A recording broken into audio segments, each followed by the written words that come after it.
Hey everyone, class 6 Hindi मातृभूमि जो chapter है आपका, जो हमने बुक मल्हार से लिया है, तो हम उसके एक्सट्रैक्ट बेस्ड क्वेश्चंस को कवर कर रहे हैं। और ये गद्यांश पर आधारित जो प्रश्न उत्तर होते हैं, ये एग्जाम्स के पॉइंट ऑफ व्यू से काफ़ी इंपॉर्टेंट होते हैं। चैप्टर से आपसे कोई ना कोई गद्यांश जरूर पूछा जाता है। तो मेरे चैनल को आप सहयोग दे रहे हैं, लाइक कर रहे हैं, वीडियो को सब्सक्राइब कर रहे हैं, उसके लिए आपका बहुत बहुत धन्यवाद। तो स्टार्ट करते हैं। तो प्रश्न है, निम्नलिखित पद्यांशों को ध्यानपूर्वक पढ़िए व प्रश्नों के उत्तर दीजिए।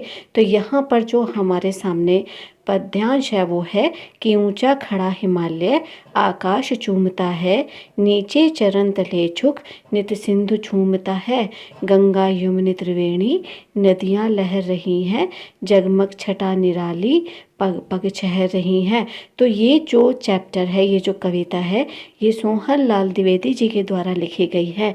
और यहाँ पर इस कविता में उन्होंने भारत की प्राकृतिक सुंदरता का बहुत अधिक वर्णन किया और जो मंत्र मुग्ध कर लेने वाला है। चलिए देखते हैं इस पर आधारित क्वेश्चन आंसर को। तो पहला जो प्रश्न है वो है, प्रस्तुत कविता में कवि ने किस पर्वत का गुणगान किया है? तो राइट आंसर होगा हिमालय पर्वत। कि प्रस्तुत कविता में कवि ने हिमालय पर्वत का गुणगान किया। हिमालय पर्वत को उन्होंने कहा कि यह अडिग खड़ा है और बहुत ऊंचा है, इसकी पहाड़ियाँ बहुत ऊंची हैं और ये भारत का रक्षक है। तो हिमालय पर्वत का उन्होंने बड़े ही सुंदर तरीके से गुणगान किया और ये कहा कि ऊंचा खड़ा हिमालय आकाश चूमता है, यानी कि इसकी जो ऊंचाइयां हैं वो इतनी ऊंची हैं कि नीचे से देखो तो ऐसे लगता है कि जैसे वो आकाश को चूम रहा है और उसके नीचे चरणों से बहकर सिंधु का दरिया बहता है। तो नेक्स्ट प्रश्न है, त्रिवेणी संगम में कौन कौन सी नदियाँ सम्मिलित हैं? तो उत्तर होगा कि गंगा, यमुना और सरस्वती। इन तीनों नदियों के संगम को ही त्रिवेणी संगम कहा जाता है। और ये त्रिवेणी संगम कहाँ पर है? ये है हमारा यूपी में प्रयागराज, जहाँ पर कि कुंभ का मेला लगता है। तो इन तीनों ही नदियों के संगम को जो है त्रिवेणी संगम कहा जाता है। नेक्स्ट प्रश्न है, दक्षिण दिशा में स्थित हिंद महासागर किसके चरणों से झुककर उल्लास प्रकट करता है? तो राइट ऑप्शन होगा हिमालय पर्वत। कि जो हिमालय पर्वत है उसके चरणों से सिंधु सागर जो है, हिंद महासागर जो है, उसके चरणों से होकर गुजरता है। तो नेक्स्ट प्रश्न है, कवि ने हिमालय पर्वत को किस प्रकार दर्शाया है? तो उत्तर होगा कि कवि ने हिमालय पर्वत को विशाल, गौरवशाली और आकाश को चूमने वाला बताया है, जो देश की शक्ति और अडिगता का प्रतीक है। ऐसा माना जाता है कि हिमालय पर्वत जो है वो हमारे देश का रखवाला भी है, पहरेदार भी है, क्योंकि यहाँ पर हमेशा बर्फ़ पड़ती है और इसकी पहाड़ियाँ इतनी ऊंची ऊंची है कि जिसको पार करना असंभव कार्य है। तो इसी वजह से ये हमारे देश का एक पहरेदार भी माना जाता है और ये बहुत गौरवशाली है। उसके साथ साथ हिमालय पर्वत का हमारे धार्मिक पुराणों में भी बहुत ज़्यादा महत्व है। तो नेक्स्ट प्रश्न है, प्रस्तुत कविता में कवि ने नदियों की क्या विशेषताएं बताई हैं? तो उत्तर होगा कि कवि ने गंगा, यमुना और सरस्वती नदियों के त्रिवेणी संगम की महिमा का बड़ा ही बखूबी वर्णन किया। उन्होंने नदियों के कल कल प्रवाह और उनकी जगमगाती छटा को अनुपम सुंदरता फैलाने वाला बताया। उन्होंने बताया कि गंगा, यमुना, सरस्वती हमारे देश की पावन नदियां हैं, पवित्र नदियां हैं और जब ये पूरे भारत में कल कल करती हुई बहती हैं तो जो उनकी अनुपम जो छटा है, वो जगमगाती जो छटा है, वो बहुत ही अनुपम लगती है, बहुत ही सुंदर लगती है। और ये पवित्र नदियाँ जो हैं हर एक हमारे भारतवर्ष की गौरवशाली नदियाँ मानी जाती है। तो बढ़ते हैं नेक्स्ट प्रश्न की तरफ।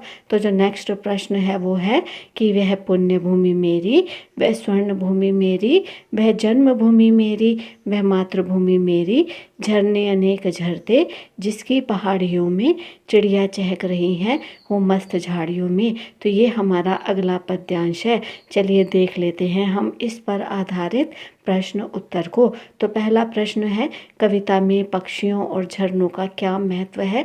तो उत्तर होगा कि कविता में पक्षियों की चहचहाहट और झरनों के प्रवाह का उल्लेख भारत की प्राकृतिक सुंदरता को दर्शाने के लिए किया गया है। यह प्रकृति की सुंदरता को दर्शाता है। कवि ये कहना चाहता है कि भारत की सुंदरता में जो झरने बहते हैं ऊंची ऊंची पहाड़ियों से और बागों के झुरमुट में पक्षी जो चहचहाते हैं वो बहुत ही अनुपम सुंदरता का हमें अनुभव कराते हैं। तो नेक्स्ट प्रश्न है, इस कविता में कवि का अपनी जन्मभूमि के प्रति क्या भाव है? तो उत्तर होगा कि इस कविता में कवि अपनी जन्मभूमि के प्रति प्रेम, गर्व और भक्ति का भाव प्रकट करता है।